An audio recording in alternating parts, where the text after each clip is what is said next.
What up? It's Marques, your inspirational speaker, bringing you a word of encouragement today. I wanted to come to you because I go around, I drive around, and I see people are looking hopeless. And I see people are kind of down. Some people figure like there's no end to the pain. But I'm here to tell you something right now. There's end to it all. It all ends. And it will end soon. But the thing is this. I want you to know something, right? That a lot of people are feeling hopeless because they're hurting.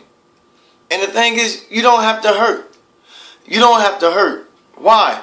Because see, there's somebody greater that can take that pain from you, that bore that pain for you. You don't have to hurt because there's somebody greater who came and took that pain away. Now, we hurt in the physical realm, but let me tell you something. I want you to look at life like this. You don't live in the physical realm. Yes, your body's here, but you live in the spiritual realm to the point that, you know, like God said, our battles are not carnal. They're not spiritual, are not carnal. They're not physical. Our battles are spiritual. You know what I'm saying? I always like to look at it this way, right? See, me, I am in control of my life. I am in control of this right here, this physical body. And here's the thing, though. When I get in my vehicle, I'm in control of that. Now, it's up to me whether I decide to drive that vehicle in a ditch or drive that vehicle to Disneyland. It doesn't matter. I am in control of it. My hands are on the wheel. If I take my hands off the wheel, guess what?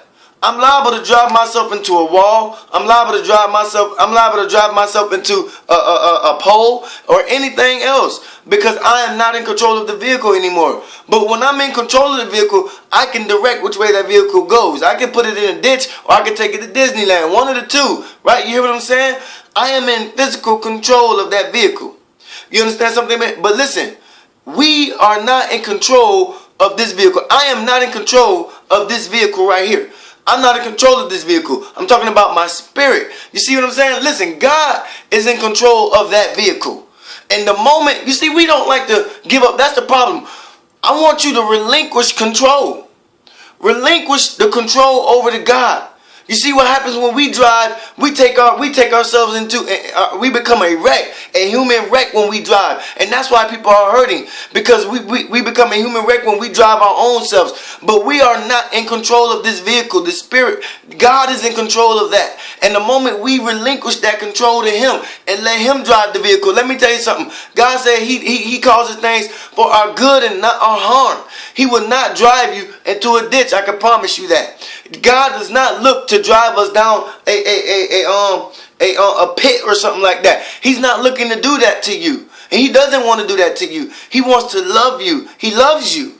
And He wants you to let Him love you. But you have to relinquish the control over the wheel. You hear what I'm saying? Over your spiritual self.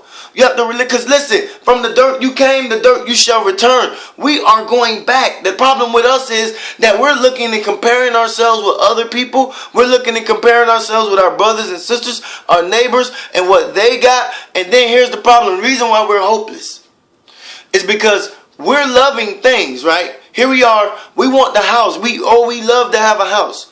We love to have a nice car. We love to have a good job. We love to have a vacation. We love to have a home and somewhere in a vacation spot.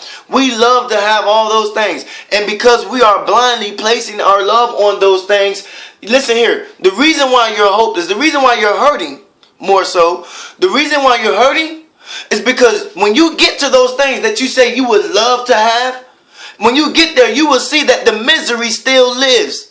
Why? Because those things can't love you back. Those things cannot love you back. So the misery will live on.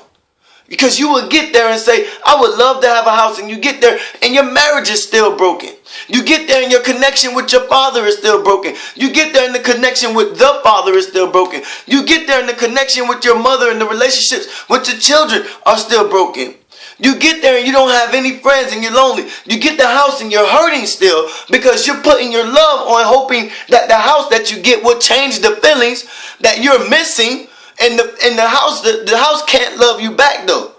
The house cannot love you back. And so therefore you will hurt because of it. Because the house can't love you. The car can't love you back. Now, I'm not sitting here and saying I wouldn't love to have a nice house. I would. I wouldn't love to have a nice car. I would. I wouldn't love to vacation often.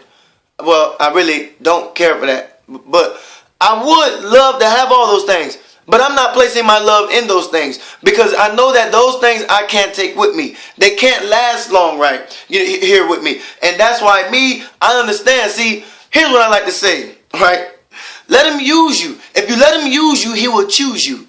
If you let him use you, he will choose you, right? If you let him give you the things, if you let him just use you, let things come through you, he will choose you more. Because you are now letting him use you. See, I said in the video before that God will not give to anybody he cannot give through. He will not give to you because he cannot give through you. And he wants to trust that he can give through you first, and you will receive more. You will experience more. And that's why giving is so important. But I want you to understand, give your life to him. Give over your spiritual self to him. Because right now, we are flopping as humans. We are flopping failures. We are fallible, and we screw up. I wasn't gonna say the F word anyway, but we screw up. That's who we are as humans. We're fallible and we're failures. We fall all the time. We will fall all the time, right? But God has our back. He'll get us up and continues to carry us through. But the thing is, when you get down there, you don't call on anybody. You just sit there and you just hope that somebody will come along and scoop you up like roadkill off the side of the road. And that's not how you should be looking at your life like that. You are loved. You are wanted. You are worthy. And God wants you to know that you're loved. But the thing is, you must relinquish the control of the spiritual vehicle. You must relinquish the control of the spiritual vehicle and let him drive, because he will not harm you. He will not drive you into a ditch. Let him drive you, right? And and the thing is, like I was saying though, we like to place our love on material things. Things that will not last us. These things will outlast us. And here we are placing our love into it. When I'm telling you to place your love into your children, with the things that you can take with you, place your love in God, who has your back, who wants you, and wants to see you do good, wants to see you do well. You understand what I'm saying? It wasn't until I let go of this car. It wasn't until I let go of this vehicle. See, I got to drive my own vehicle. I got to drive that. And I'm going to take that vehicle. I got to go wherever I take it. Right? Wherever I go in that vehicle, it was because of me who physically drove it there. Right? But God, your spirit, you won't get there with a spirit that you're letting God not be in control of. Your spiritual vehicle. And you're the one, and you wonder why you're hurting. You wonder why you're hopeless. And you wonder why there's no love, because you're looking for love in the wrong places, first of all. And then secondly, you're taking those feelings that hurt, and you're trying to replace it. We're trying to replace it for spiritual love and connection. You hear what I'm saying? There's no greater love than he who gave his life for us. No greater love. And I want you to experience that love. Hey, I love you. And I'm the type of person that I want to know who you are. I want to get to know you. I want to love you. I want to talk to you. I want to text you. I want to hear from you. I want to listen to you. I want to whisper in your ear and hold you and hug you and whisper in your ear and tell you, I love you. Because I do. I love you. If nobody else loves you, I love you. And I want you to know that I love you. I want you to come into my arms, call me, text me, email me, Facebook me, message me, and tell me about your problems. Let me hear what's wrong with you. I want to know. I really want to know, because I really want you to experience what real love is. Because I can love you back. Not a house, not a job, not a car, not a phone, not a pair of shoes, not a jacket, not a purse. None of those things can love you back. You get it? And the misery lives on. But let me come in and take care of that missing piece that you're so searching for. That your soul searching for. Let me come in and take that and replace that. Let me put that in your life. Because I'm here to tell you again, I love you.